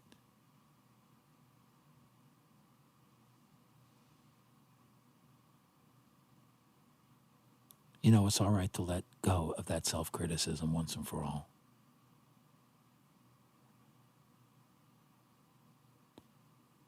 Think to yourself, it's okay for me to delete that feeling I had towards the way I looked. It's okay to let it go. That hand wants to drop. You're trying to hold it back. No. Give yourself permission to let it go. It's about time right here, right now. Give yourself permission to delete it out of your life, a false impression of yourself. Give yourself permission to let it go. Let that hand drop. Let it go. Let it go. Delete it. Erase it. Remove it. Let your head drop down. Head dropping down more. Good. 5, 4, 3, 2, 1. Delete it. And imagine it being erased out of your mind, out of your body. It's a false impression of yourself you've been holding on to for many years. You can let it go now. You have the power and think to yourself, I've deleted, erased it, removed it, dissolved it, neutralized it, detached it, thrown it in a trash bin in a computer and emptied it. Can't be accessed. It's gone. Can't be felt because it's gone. Like yesterday's gone. Like the ocean and waves move out to the sea and that wave is gone. That water's gone. Like a little grain of sand held in your hand, thrown onto the beach, and the billions and trillions of other pieces of sand is gone. You've let it go. Think to yourself, I have let it go. Proud of myself. I feel good about this decision. I've deleted it. Think to yourself, I have deleted it. Now, just nod your head yes. Go ahead. Good. It's okay. Whatever purpose it suited in your past, you're no longer the person of the past. With your eyes closed now, I want to install a feeling of feeling confident that every time you look into a mirror and you see your face, you're going to love and appreciate and respect every part of your face, your eyes, your cheeks, your lips, everything, because it's you. It's 100% you, who you are. And you're going to feel that feeling on the inside.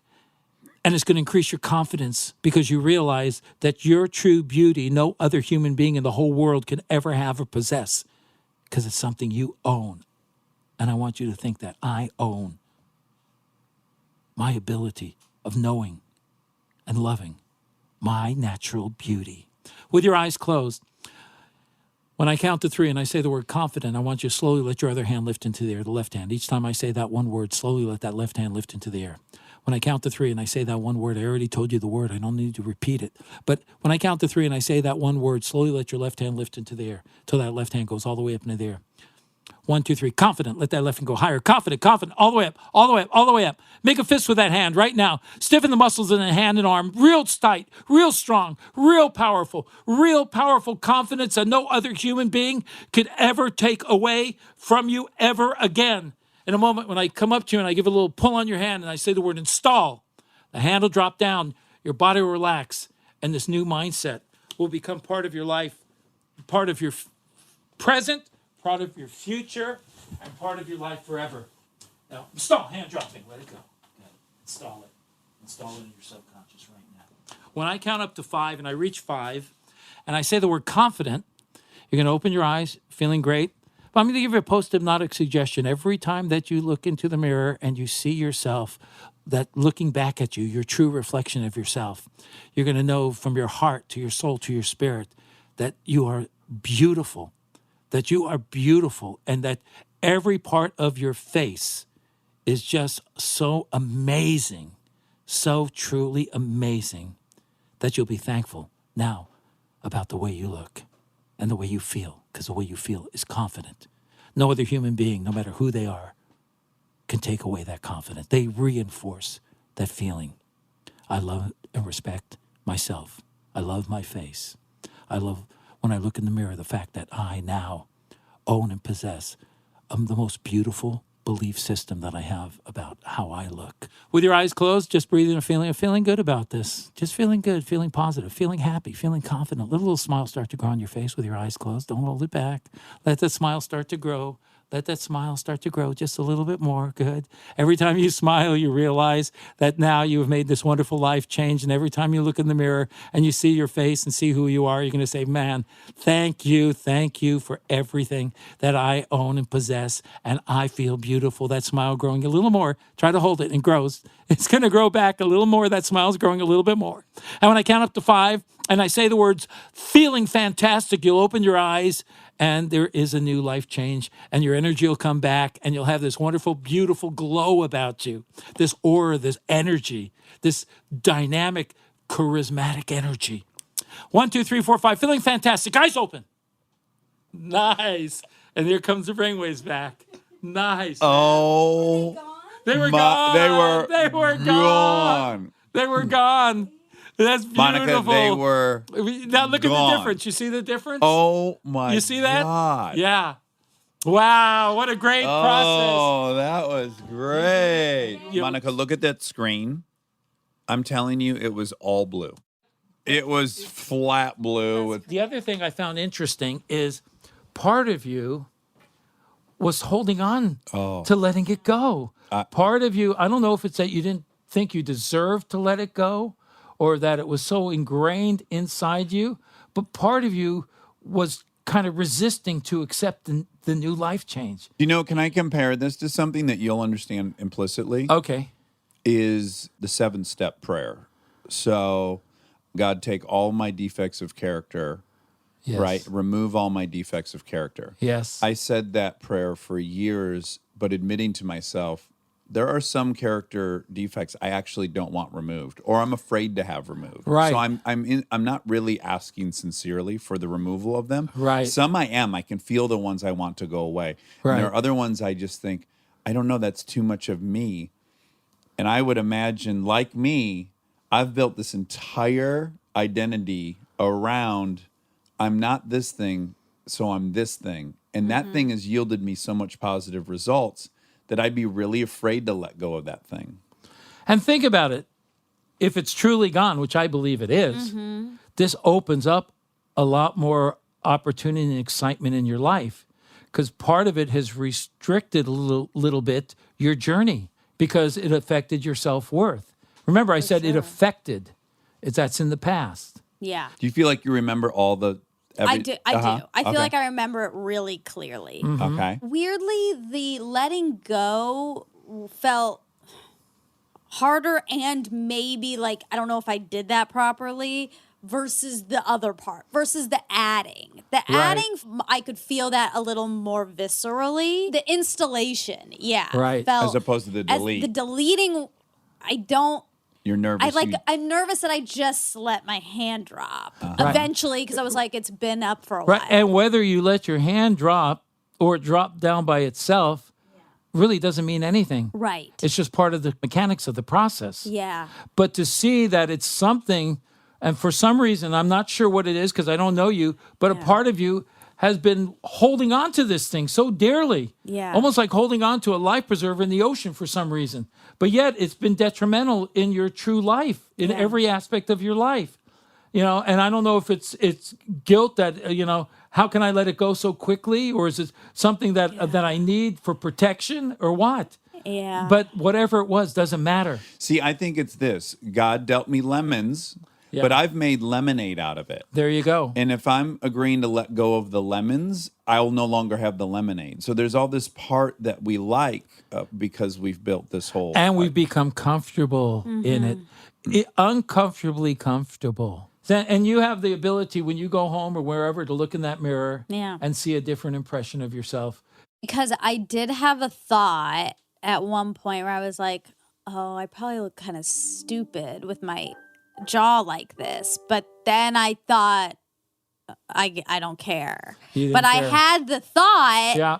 of like, oh no, I look at my mouth is open. What's so funny about that is the voice in our head, but to see you relaxed Yeah. or to see you smile is wonderful. I see how you feel. Yeah. And remember one thing, overthinking, over analytical, it doesn't work for you. It doesn't work for most of us. An overthinking person will undermine any beauty and opportunity they have in their life because they'll find something to sabotage. Yeah. And you don't have to do that anymore. But again, a lot of it's based on sometimes of our programming. Yeah. What our parents may have said or what they didn't say. I was programmed with pure trust and confidence in myself. And it's created a great ride and a great life. And thanks to AA, I've been able to become a better person over these past, 12 years. Because I am truly now more of service than I ever was. I'm not more of selfish, I'm more of service. And I thank God. I love that feeling because it's not about me anymore. You know what that's like. Yeah. And when I was working with you, all I saw was that you as a beautiful person have an opportunity right now to unconditionally love and respect and appreciate your looks, who you are when you look in the mirror. And so now it's just up to you to accept that program was recorded. We saw the EEG. You were there. Yeah. On a spectrum of 0 to 10, 10 is you could make somebody hallucinate. Right. 0 is you can't even get their brain monitor to shut off. Where would you say Monica is I would on say the she was spectrum? a good 5 to 6. Okay. Yeah, in all reality. Yeah. You were cognitive, and I knew that was going on. I kind of have an impression of who you are as a person, a lot of internal dialogue, but you follow the suggestions. There was that resistance and really believing you could let it go. Well, I didn't want to just drop it. I was I think also that was fighting great. that because I'm also a little bit of a people pleaser and A+ student. Yeah, follow the so rules. a part of me was like, I know I'm supposed to drop Have this. a breakthrough here. But you know what? Yeah. All during that, her brain waves were Yeah, still that's low. crazy. I know. They were still low. Yeah. There was a point where there were maybe 2 little waves of those Blips. balls that were so low, maybe 1 or 2 in alpha and in theta, meaning that you were still aware, but you weren't resistant. Yeah. That's the whole difference. Awareness and resistance are 2 different things. Yeah, You know, for and the other sure. thing is, I like people to remember my suggestions. Not if we're doing the silly, goofy stuff, or if I'm removing trauma, maybe I'll erase that stuff or deleting a file. But I want you to remember in the first person what I said. because Yeah. in the first person, those suggestions are your conscious affirmations to stimulate Exactly. your new emotional feelings when you look in the mirror and feel confident. But if you didn't remember anything, how are you going to reinforce it? Yeah. It's a habit, and that's what it was. This has been an old conditioned behavioral habit. And you override it with a new conditional behavioral habit. What was that? I had time distortion. Was that like 20 minutes? I had 15 time minutes? distortion too. Yeah. I had no idea. See, I had time distortion, a key aspect of hypnotism. I did. Yeah. Yep. That happens to us on here occasionally. We have somebody on. We've had a few different people that were so mind-blowingly fascinating. We've had 2 hours go by in what we would have all sworn on our lives that only 20 minutes had gone by. And that's that state Yeah. of flow. That is pure engagement because I Yeah. felt the same way. And correct me if I'm wrong, but it is your frontal cortex that is holding the concept of time to begin with. Yes. So absolutely. it's like time is a concept that we have to actively engage. And then when it goes away, we really aren't thinking that way, right? Absolutely. Can I tell you why I liked it so much? Yeah. He wasn't telling you that when you wake up, you're going to look in the mirror and see someone that's 6'2". At no point was anyone asking of you something that isn't completely doable because you are so beautiful.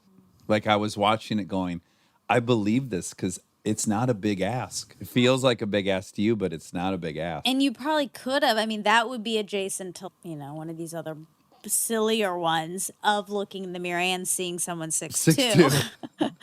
Which would be great because if I was then above you in the mirror by a foot, you'd have to just do the math and say I'm 7'3". Yeah, exactly. But again, also look at it. It's just getting rid of an old habit because that is a habit. I don't care what you want to call it. It's Yeah. just a habit. Yeah. Old behavior and creating a new behavior. Yeah. Well, Tom, Yes, sir. that was so That was cool, fun, man. So fun. enlightening, Thanks. sincere, wonderful. Thank you so much for giving us that experience. Yes. Gosh, thank my you. pleasure. Yeah. See, I didn't say no problem. My pleasure. Oh, I like that. We were all on this journey. I'm telling you. Yeah. This has been a journey together, all of us. It's wonderful. You know? Kind of felt like a great meeting does. Yeah. Oh, well, we did have a little bit of a mini meeting here. Always. All it takes is two alcoholics. That's right. And so that's neat because we also have a special bond. Yep. Doing the deal, making it happen, being part, doing the steps, right? Yeah. Into action. Into action. That's it. Exactly. All righty. Well, the book is Kill the Hypnotist. It's really based on the real true events of my life, the good, the bad, and humiliating. And it's a really fantastic book because I went from self-centeredness, addiction, and cancer into being a victor in my life, but also into really being there to help change other people's lives and to do my best to restore the morality of the Taiwan Navy. So it's a really good true life story. KillTheHypnotist.com. KillTheHypnotist.com, written by your lovely wife, Suzanne. Yes, and thank you, Suzanne. Well, thanks for having Oh, me. Tom, you're such a Thank delight. Thank you guys so you. much. All right, thanks, you guys. And now my favorite part of the show, the fact check with my soulmate, Monica Padman. We're still recording remotely, just FYI. Yeah. So P.S. You're still in Austin. I'm still in Los Angeles. It's still Yeah. raining. Yeah. So I got hypnotized. It was fascinating. I was fully aware. I could tell you every single thing that happened, which he said happens. I guess I don't know what I was expecting to feel, but I wasn't sure if I felt what I was supposed to feel. I think you had an idea that like there would be a time lapse in your life. Is that accurate? Yeah, maybe. Like Like that you would have been talking and then all of a sudden you would wake up and we'd all be looking at you and 30 minutes had gone by that you were unaware of. Right. Is that what you kind of thought? I mean, I hadn't really thought too much about it because, to be honest, like I don't know if I said this on the episode or not. I was very skeptical of hypnosis, and I didn't really necessarily think I was going to be capable of getting hypnotized. Ours was low key, so that was nice and good. It wasn't like Guillermo and peeing the pants, so I don't Right. know what would have happened if that was my hypnosis. Like, I wonder if I would be susceptible to Well, something like that. I think an obvious hurdle you were up against was there's no way you could have ever forgot that there were a bunch of people in the room staring at you. Like if you were just one-on-one with him in his office, do you think maybe it would have been a different experience or that you would have maybe gone deeper, for lack of a better word? Maybe, although the hypnosis show that you saw, it was on a cruise ship and like there's strangers everywhere. Right. Well, yeah, it was in an auditorium in Salt Lake, but yeah. Oh, well, there was people Cruise everywhere is my point. So, and I think that's what, in my head, that's what I think of hypnosis is just like going into a trance, like being so unaware of anyone or thing around you. And I definitely wasn't. I was aware like, of Rob taking pictures and that you were sitting there. But I was very relaxed. Yeah. Like I knew you guys were there, but I didn't really care that you were there. Well, there was 3 moments where I thought this is working. One, obviously, the brain scanner was very, very obvious, and he didn't hit anything. You know what I'm saying? He was not monkeying with the computer to trick it. Right. 2, the way you drooped your head and let your jaw loose, I thought she wouldn't do that. And then when you smiled at the end, it was a very unself-conscious, joyous smile that I don't think you could have just manufactured or got yourself to. I think you might have appeased him with a smile, but he was like, you really feel happy. And your smile looked like you were 8 years old and it was Christmas morning. It was definitely beyond what you would do acting-wise. I was just getting elated with the notion of you looking in the mirror and seeing what we all see. It was so exciting. I really wanted it to be impactful, you know? Yeah, I felt really self-conscious listening back and editing. I felt really self-conscious that was going to come off as a very vain goal. Yeah. And maybe it is. Like, I can't say that it's not. Vain would be, I want to think I'm the hottest person in the world. Self-love would be, I want to love the image I see in the mirror. Right. And that's all you were asking for. Yeah. You want to love the reflection you see, as you should. Yeah. I'm definitely of the camp that what's on the inside matters more than what's on the outside. And so I feel a little yucky being like, I just want to like the image, but it's just the truth. Well, and they're not as separated as we think. Yeah. In our own minds. Like in our own minds, there's 2 things. There's my personality, Dax's personality, and then Dax's looks. But there's not a clear line between those 2 things. You can't be observing my face without seeing my personality. Yeah. And same with you. It's almost impossible unless you catch someone in a daze. Or a seizure. Yeah. I wish they'd. Well, no, that's very I think that's on brand with your personality, a seizure. Don't you a little bit? Like clenching, controlling. Oh no. Tightening. Come on, these are things you tell me about yourself. Yeah, no, they're true. I know they're true. Yeah. Like Rob McElhenney, he has a seizure. You're like, oh yeah, can't believe it took this long to see one. Right? I don't know him enough to be able to say that. Although I feel very flattered that we're in the same grouping. Yeah. Because he's really smart. Yeah, I feel like it's kind of type A in nature, even though it's not. I'm sure it has nothing to do with that. But it's actually not type A in nature because it's a complete lack of control. It is, but the manner in which like you're so tense, like if Ryan had a condition where he all of a sudden passed out without warning and then just shit his pants, you go, yeah, that's exactly what I would expect his condition to be. Or Aaron's, my best friend Aaron Weekly. Oh boy. Anyway, so I'm so glad we did that and we had him on. He was such a sweet guy. He was so sweet. And I just got to say, just the concept of having him on, I was like, I don't know where this goes. And then I found him to be very intoxicating.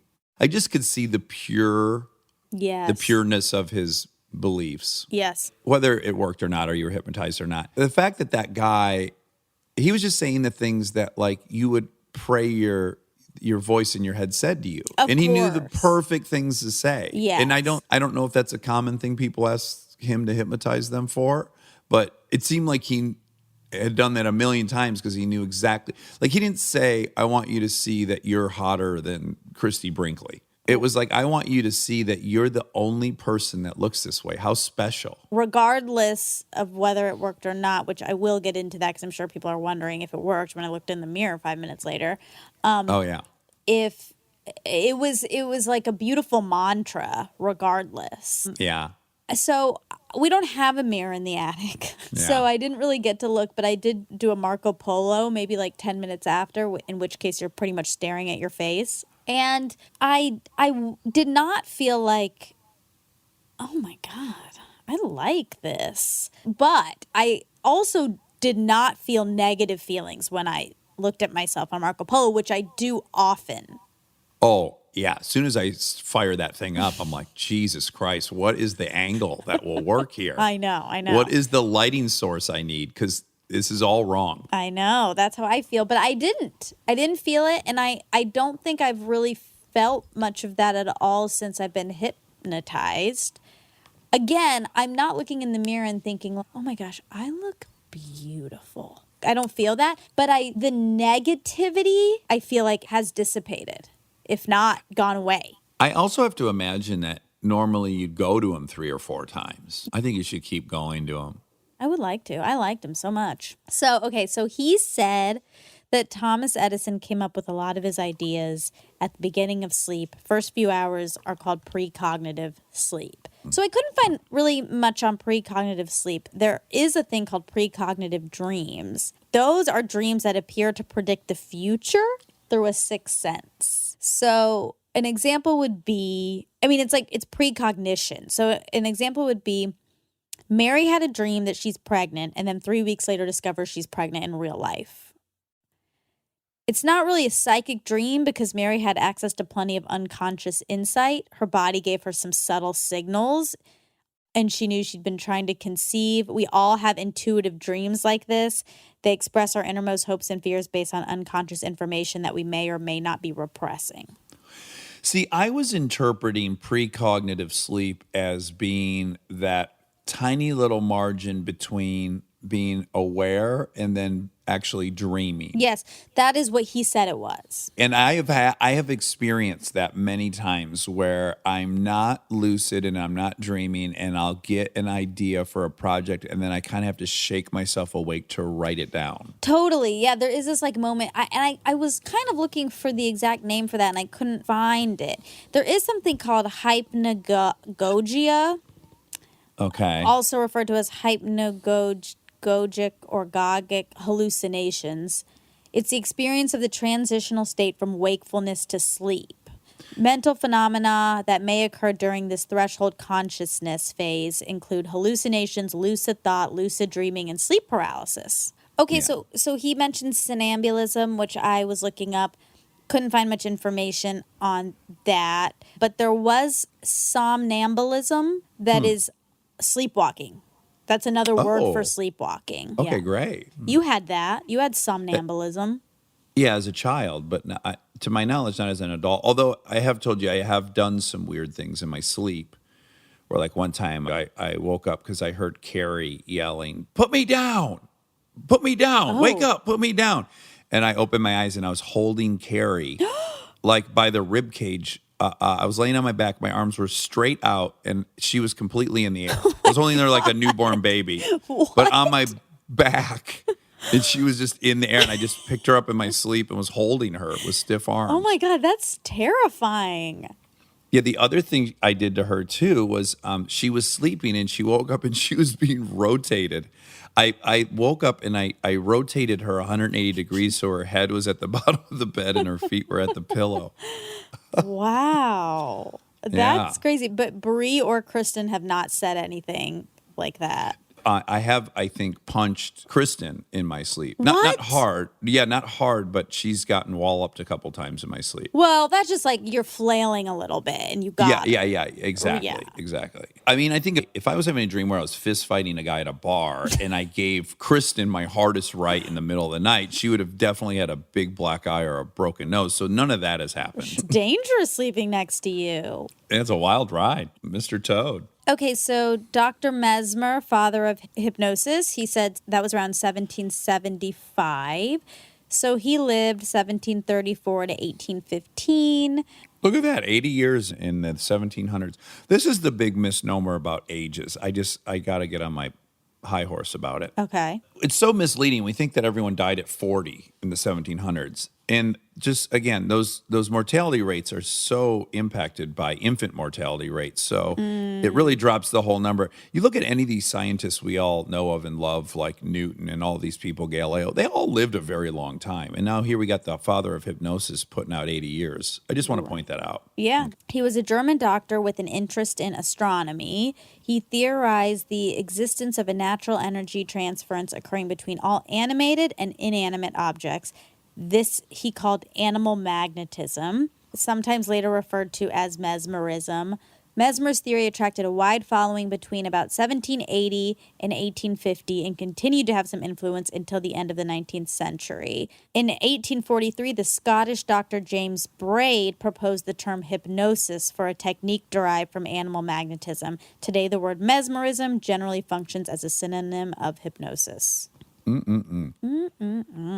And all these historical biographies I read, do you know, mediums were so popular. They were mainstream. Like there's been seances in the White House. Right. Even like some prominent scientists in the day believed in it and did them. Yeah, we've become sort of a culture of skepticism Yeah. over the years, mainly led by you.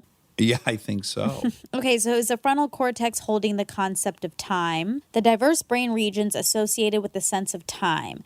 Frontal cortex, basal ganglia, parietal cortex, cerebellum, and hippocampus are responsible for receiving, associating, and interpreting information in fractions of milliseconds, seconds, and minutes. So a guy got a railroad spike through the front of his head, and he was brought to the hospital, and they, I don't know, I assume sewed that area up. They removed the railroad spike, and all the doctors were completely amazed that he still knew his name, knew where he worked, all this stuff, right? And they could see all this horrendous damage to the frontal lobe. And they soon discovered the only thing he could not do anymore is he could not think of tomorrow. He could not conceptualize the future. And when they asked him what it felt like to try to think of tomorrow, he said it felt like he was just in a white room with no windows or doors. And then that's when they started realizing what that did. That is crazy. Can you imagine getting a railroad spike to your head? I would hate that. I really wouldn't like that. Well, that's pretty much all for Tom. That was all of it? Yeah. Yeah, I'd love to just try 3 more sessions with him. I'd like to be there as well. I know. I feel like I was an integral part of it. What would you have gotten hypnotized for if it was you? Well, I was thinking that would really be high on my list, the one you said.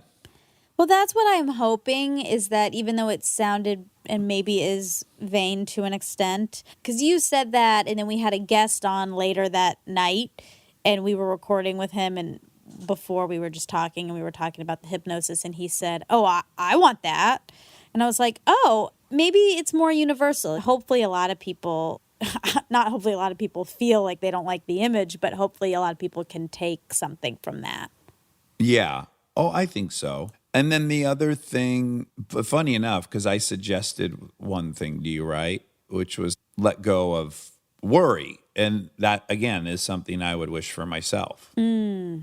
Yeah. Like, I would love to be able to trust that I can work hard and do everything I need to do without worrying. Because I think you can. I think we've so indelibly associated it with worrying because it usually follows a bout of worrying, but I don't think it's necessary. I think we can intellectually know exactly what we have to do without the fear and anxiety. Yeah, I agree with you to an extent. I think there is a healthy level of anxiety when you're operating on a really high level of productivity that sort of has to exist in order for you to achieve those things. I think you can lower your bar of achievement and your idea of success, and that can limit your anxiety. But I think those are tied together. Yeah, I don't know. I don't know. I think of we didn't talk to him long enough to truly know, but Mossari, like that guy's running Instagram and he seemed to be so chill about it. Yeah, but you can't know that just from an hour. I mean, I emailed him a question and he took a long time to respond and said, "I'm so sorry, I've been so slammed." So I feel that his life is crazy. Yeah, I guess I just dream of a state where your life can be crazy, but you don't have to join the craziness and make a racket in your head around it. Yeah, I don't know. I don't know either. I know that I used to write for fun, for the pleasure and joy of writing. And I know that once that became a job, it changed. Well, no, I think stakes change your level of anxiety. That's my point. I don't know that you can be the president and not have anxiety. And by the way, I think you should have some anxiety because the higher the stakes, the more responsibility you have. And that requires a little bit of anxiousness. It requires a little bit of that. I think. Maybe I'm wrong. Well, I go to the Paul Bloom example of how empathy is not related to action to help. Like if you see someone drowning in a lake and you're on the shore, empathy isn't really what's needed. You don't need to assume the mental state of someone in a panic. You need to assume the mental state of someone who's not panicked that can go in and rescue the person. Or a surgeon shouldn't imagine the mental state you're in to do their job. I guess I'm thinking of it in that way. Like you can do your job without any of the hysteria. Yeah, I think there's a difference between hysteria and anxiety. I mean, you want the surgeon to care about the outcome, and care requires a level of paying attention, being very thorough, and some, I mean, I think I've heard a lot of people in psychology sort of say that, like some level of anxiety is good. It makes you productive. It leads you to your next thing, but it can cross a line into something unhealthy, and that's the one you got to monitor. I mean, I know what you're saying. Like if the surgeon didn't have a fear of not doing it correctly, then you have Dr. Death.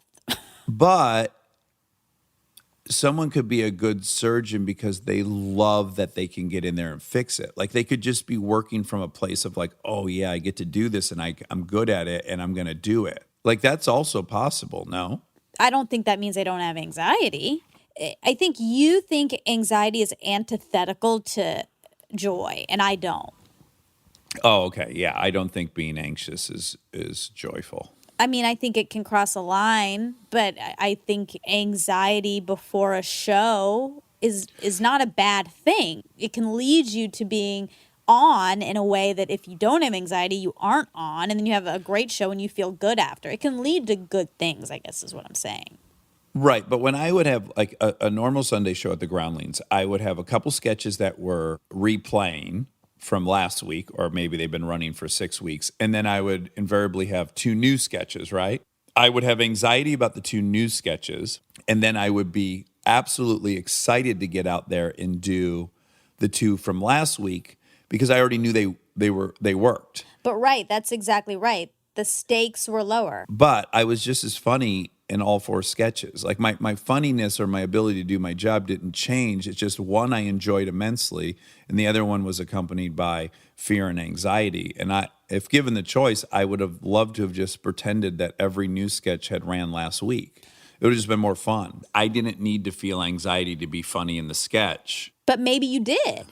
Maybe you did originally. Maybe you needed that in order to push yourself to your limits and then get those laughs and know, oh, that's what it takes to get this laugh. We don't know. We can't go back in time and remove that anxiety. We don't know. But I can say that often, like Josh and I had a sketch, Let's Dance, that ran for like 10 weeks. And I can say pretty objectively, it just got better and better because I was having more and more and more fun. And the more fun I'm having, the funnier I am. Mm-hmm. Yeah. I don't know. Well, we really we turned over every leaf on that debate. Yeah, sure did. All right. Well, I hope you have a wonderful rest of your trip. And I really, really, really want you to be careful and be safe and not bring it back, okay? Okay. Okay? I'm doing everything, well, other than staying at the house. I'm doing everything that can be done while also going out to lunch. Okay. All right. I love you. This was really fun. All right. Bye. Bye.